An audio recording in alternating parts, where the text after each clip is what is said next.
Welcome to WrestleLINE, the show that kicks arse and takes names every time. Hosted by John Scott and Matt Essex.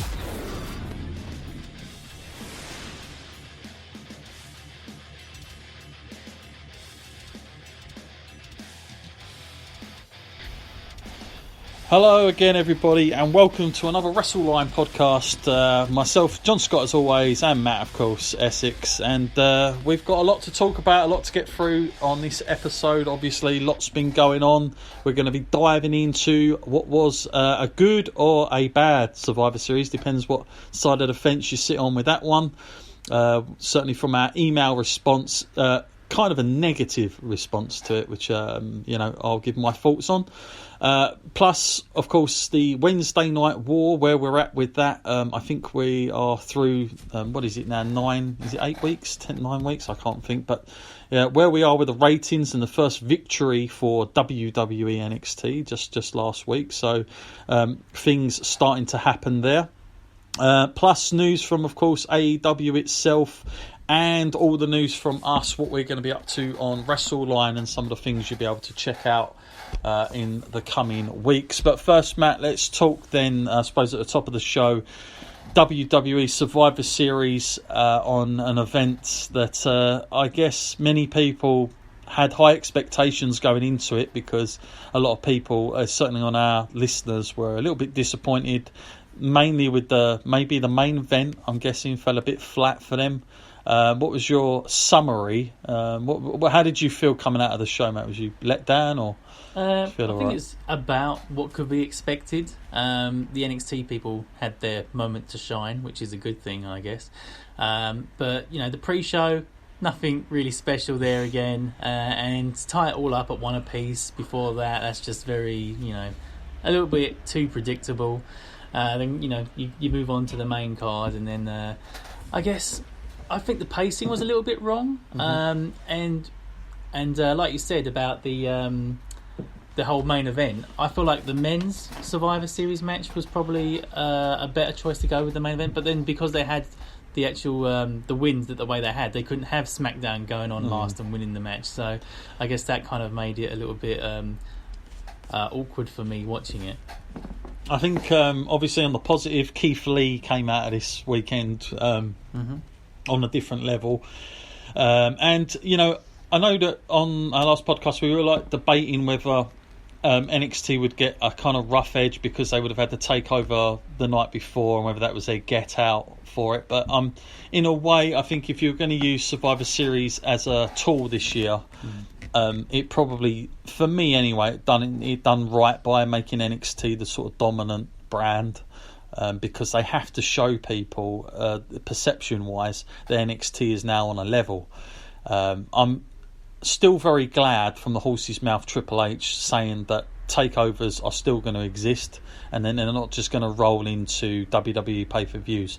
That's not to say that we might not get an NXT match on a pay-per-view, but they are still going to have takeovers, which I think is very important, because if you think where NXT's come from, the takeover shows are quite a big part of it. Like, those shows have outdone a lot of big WWE shows that have followed on Sunday. Like, how many times have we sat there and been super impressed with the NXT takeover? And I think Survivor Series was no exception. I think War Games was the better pay-per-view of the weekend. Yeah, fair enough. I haven't really thought about it, what I preferred more, but because they were kind of rolled into one, I just kind of... I feel like NXT has helped Survivor Series in a way, being a little bit more interesting this year. But obviously some of the matches then, so we had the North American champion come out, victorious over, Nakamura. Was that a surprise for you? Did you see that one, that they were going to give that to Rod? That was a surprise, actually, and I feel like that was a pretty good move, because the other two people are well established. Roddy's still...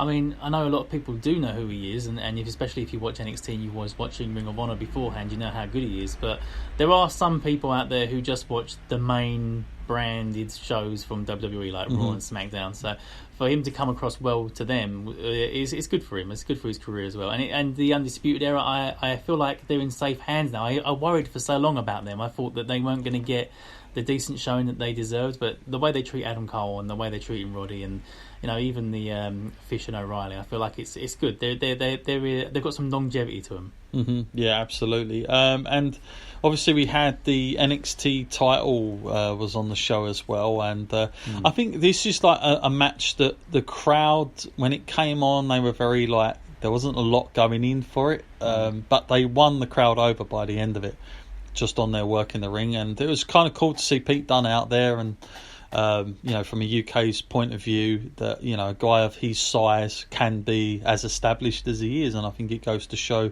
the great work that those involved, like Regal, Triple H, all the other people backstage, have done in protecting Pete Dunne to this point, because we've seen it before where that doesn't normally happen, but now NXT is its own brand. I feel like Pete Dunne has a real opportunity to stake his claim and be something unique despite his size. So I felt that went down well.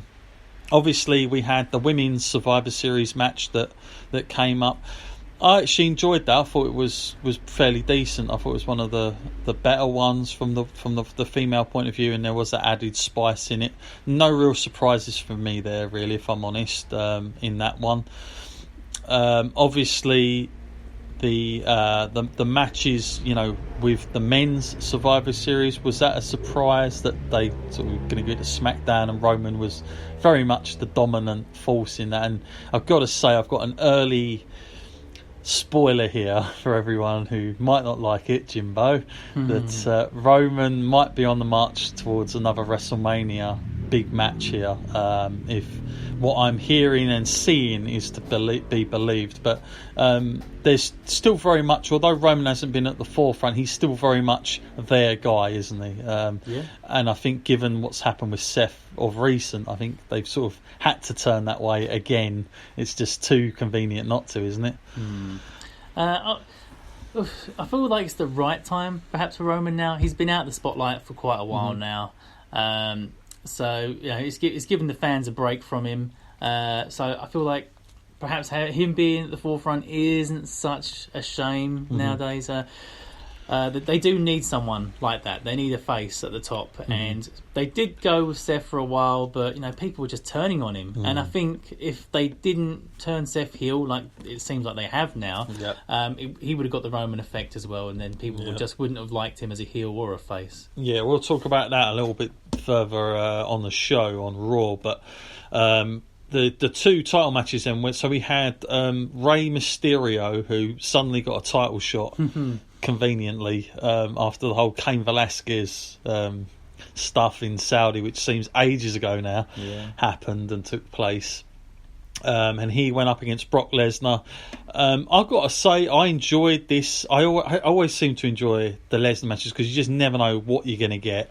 Will he sell? Will he not? I actually thought Lesnar sold a lot in this, and even the hokey stuff with Dominic, I didn't mind it so much because they done it in a way where it was kind of quite believable, and there wasn't anything too like, oh, he's behind you, or the silly looks on people's faces that can get done over the top. It looked like it was well thought out, and it was exactly what I expected. Did I expect Rey Mysterio to beat Brock Lesnar for the title this early on? No. Did I want to just see a good match between two different styles and it be as realistic as possible? Yes, I think that's what they pretty much come and put across here. Anything for you, Matt, coming out of this? Because this just seemed like a stopgap match for me, this one. But it was just like a match that sort of ticked the boxes for Brock, didn't it? He had to make an appearance and he had to fight someone different. So I feel like perhaps Brock does respect Rey in many ways. So I feel like it's good that they had that match because he does like to work with smaller guys and established guys. So it was good. And I feel that the whole no disqualifications kind of thing with the match helped them as well. It gave a new dynamic. It made it believable that Rey might have been in with a chance, especially when Dominic shows up, and then there's a bit of a 2-on-1 in there. And like you said, Brock did sell very well for him, so that's another sign that he does actually sort of respect Rey. So it was good, and I feel like it hit all the right notes. There was moments in it when you thought perhaps WWE could go a different angle and they might do a little bit of an upset. But I didn't feel 100% that it was ever going to be the case. I mean, Brock's been so dominant for so long. It was only a matter of time, wasn't it, before he got the win on that. So, but I did enjoy it. Thought it was different. So, yeah, thumbs up for that one. Yeah, and the other title match, Daniel Bryan, still around, by the way, up against Bray Wyatt. I thought Daniel Bryan was absolutely fantastic in this match, by the way. I want to throw that out. I still think he's undervalued a lot by the company. If they really wanted someone to really spear it up, they'd probably still be going back to him. If this was sort of early in a real battle situation, which maybe they'll get more into that as years go on, but this would be their guy you turn to automatically because he's just so natural with the fans sometimes. But the only thing that threw me off on this is going back to the old usual chestnut, I'm afraid, Matt, is the damn lighting. I cannot take that. It's kind of ruining the whole thing for me because I do like this Fiend and I like the Bray Wyatt character and I like the fact he's champion. I didn't have a problem with him winning, but for me, I don't know. Are we going to have to put up with this for the remainder of the reign here? It's looking that way, isn't it, Matt? At the moment, yeah. I don't know. What do you think about it? Am I just a bit old now? And maybe if I was a kid, would I think this was cool? I don't know. I didn't mind it one off at the Hell in a Cell. I thought like perhaps it's something different they'll do there, and it makes sort of sense. To, just sort of get into Seth's head, but to have it continually keep going, I feel like it feels like WWE doesn't have confidence in the Fiend still. They feel like if they turn the lights on, the effect will be lost. Like they will, people will see him for 40 years, just a guy in a sort of costume who was the same guy you always saw beforehand. No, I feel like they should have more faith in Bray and just let him showcase himself fully, put the lights on. That mask is a bit freaky, just to look at. I mean, it doesn't really take too much away seeing it with the lights on. So, but the match itself, I did enjoy that. Like I said, I think Daniel Bryan, he still pulls his weight in these matches and still knows how to actually dictate the pace and actually. It's an old rivalry, isn't it? There. Yeah, I mean, they even made reference to that, which was good as well because we know how short memories they have in WWE. They don't really look back on things, but they did this in this occasion, so I was surprised. But yeah, I feel like the match didn't go on too long as well, which was helpful.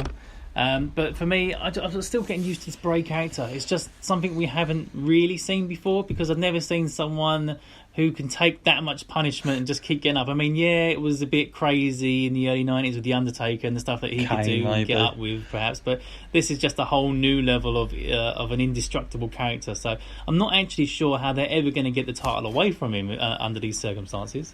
Yeah, actually, just thinking with the whole red lighting, I remember they did that with Kane when he first started, though it was always in those. And eventually I just went to, look, this guy has a presence, let's just roll with it. And I hope they eventually do the same for Bray here because, you want to see what his legacy is in the ring. He's a great worker. It's not like he can't work and you've got a super protect. It's not like Khali or something under a mask. So I would understand. But also, look, if you're going to go to those lengths of saying we're protecting him, then why is he posting selfies backstage?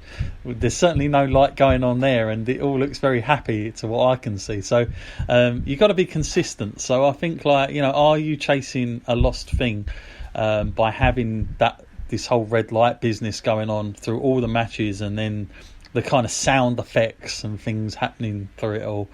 I just hope we don't get a Randy Orton Bray Wyatt scenario from a few WrestleManias ago where there was there was brilliant special effects. Special effects going on in the ring with maggots and things. It just was terrible. So and Randy looked like he was trying to act like he was so scared.